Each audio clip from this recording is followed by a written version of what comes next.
tell us a little bit about his perception on Alabama Village from Homeboy Industries. Agustin Liazama is with us from Los Angeles. Agustin.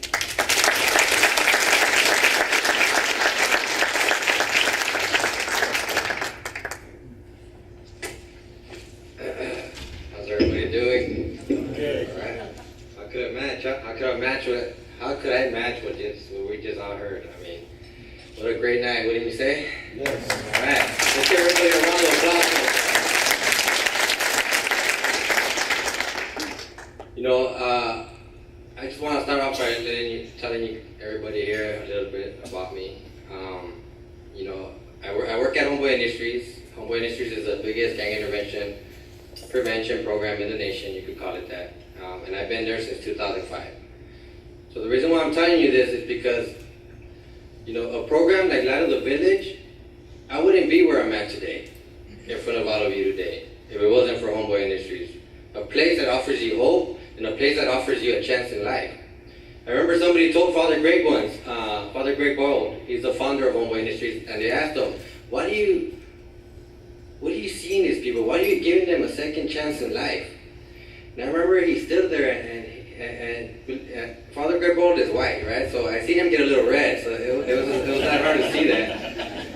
And I remember his response to that was, whoever gave them a first chance in life. And I think that's exactly the same thing that Mr. John and Mrs. Dolores' mission is. And, you know, just to let you know a little bit about me, I come from a normal dysfunctional family.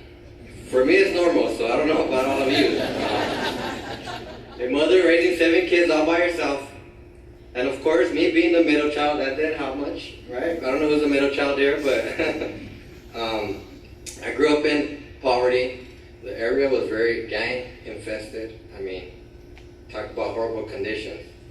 I was all around them.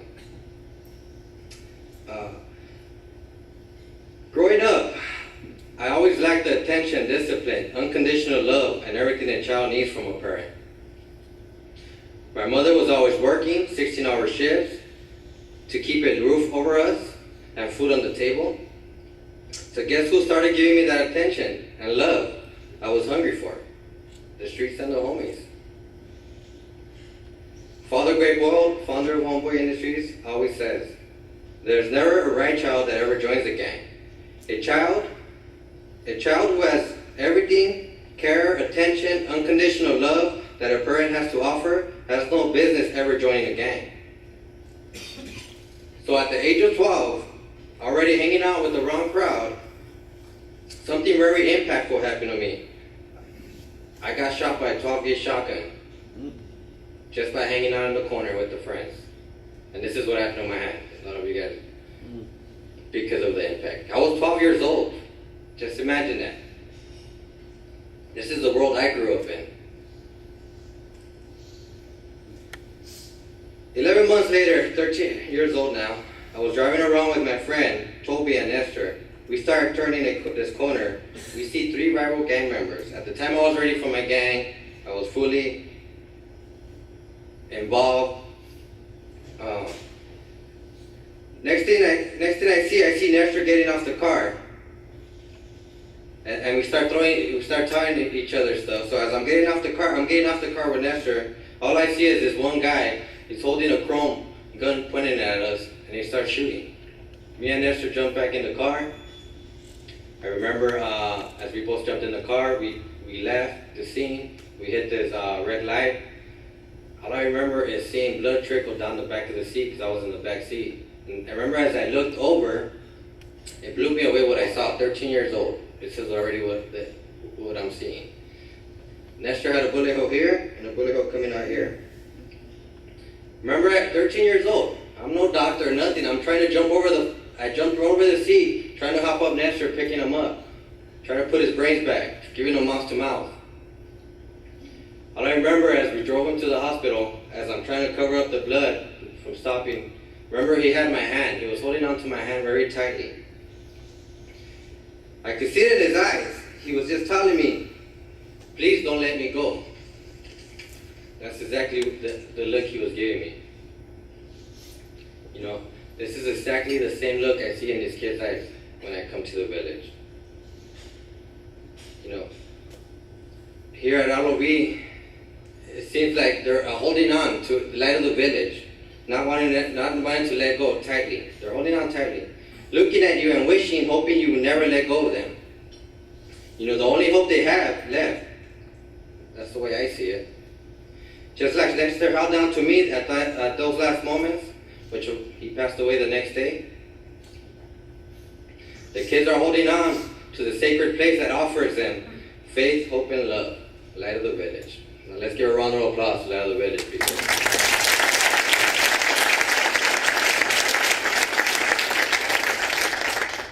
You know, my lifestyle was brutal. I would not wish it on anybody.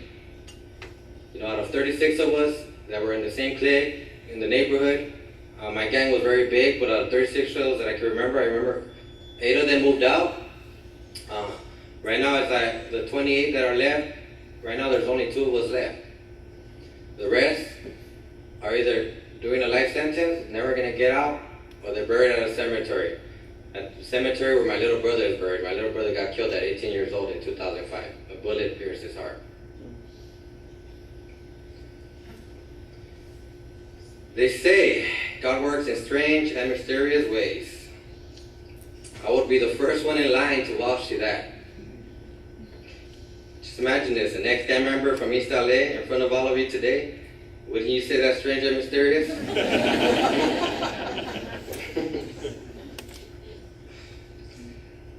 Or God sending Mr. John to Los Angeles to seek guidance in gang intervention? Wouldn't you say that's strange and mysterious? Oh man. And guess what? Mr. John, being the first white man to ever stay at my house. Man, that's strange and mysterious. Man. And believe me when I say this, I had a hard time explaining that to my family. You know what? I felt since the first time I ever met Mr. John that it would be a brother connection for life. I felt it in my heart. It's like the spirit moves in you, right? And you feel it. That's how strong the feeling was. You know, now I consider Mr. John and Miss Dolores my best friends in this whole wide world. Now, talk about strange and mysterious. 3 different people from 3 different roles. A connection only God could make. I remember the first time coming to Pritchard, man, I was nervous. I kept asking myself, what did I get myself into now, right? I was wishing, actually in the plane over here, I was wishing the plane would turn back around, because I really didn't want to come over here. I mean, the guy I was with, we were actually started telling each other, man, you better have my back if anything happens, all right? Because we didn't know where we were coming to. All we seen was those pictures Mr. John had that he was showing us when he went down there. Little did I know, man, this would be the journey of my life. A journey that has changed my life completely. Now I can't seem to get enough of Alabama. As a matter of fact, I get Alabama sick when I'm back home now. I call Mr. John up, hey Mr. John, what are you up to, man? I think it's time for me. I'm feeling sick right now. Let me get back over there. From the very first moment, remember we drove to the Light of the Village, I was heartbroken in disbelief. How I seen the houses, the neighborhood. All I could ask myself is, how is this possible? How could they live like this in these terrible conditions? And I come from poverty.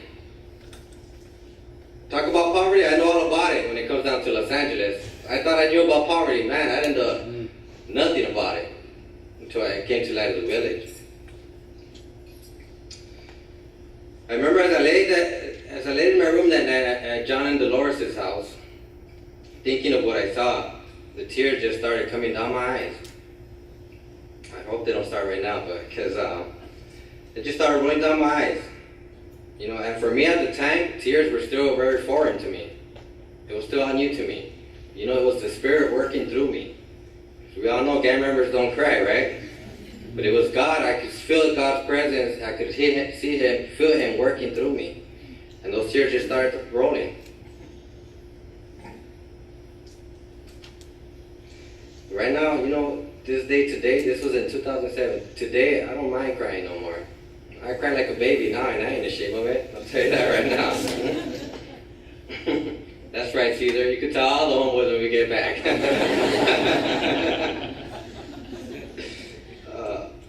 You know, as I met the community, the kids, the teenagers, adults, sons, daughters, and parents, I've never felt so accepted before. The love I felt was so powerful, I can't explain it. You just knew the Lord was present. Remember, this was in 2007, and I hope all of you guys get to feel that experience one day. All I could do is fall completely in love with Light of the Village and every beautiful human being in it. Okay. I thank God every day for His strange and mysterious ways in building this miracle in front of our eyes. I'm a rich man spiritually for life. This is about my 16th time coming back over here. And I witnessed the good times, the bad times, the heartbreaks that Mr. John and Miss Dolores have been through. They truly, truly have dedicated their lives to the sacred work God has set for them. Light of the Village has come a long way since I first came here. And they haven't even, they are barely touching the surfaces. And they've done a lot so far, so you could just imagine that. Homeboy Industries has been around 23 years now. So they're just barely touching the surfaces. So there's still a lot of sacred work that needs to be done. And believe me, this sacred work isn't easy. I ain't growing bald for nothing, right? Mr. John isn't growing bald for nothing, right?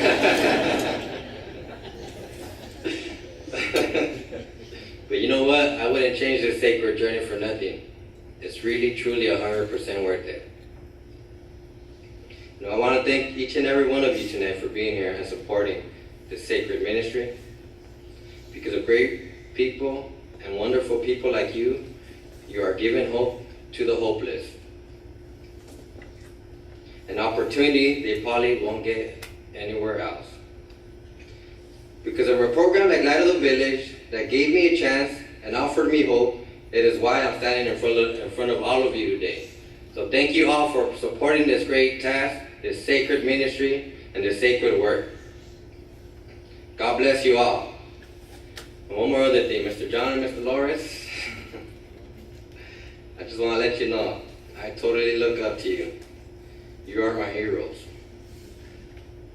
And I totally want to be like you when I grow up. Well,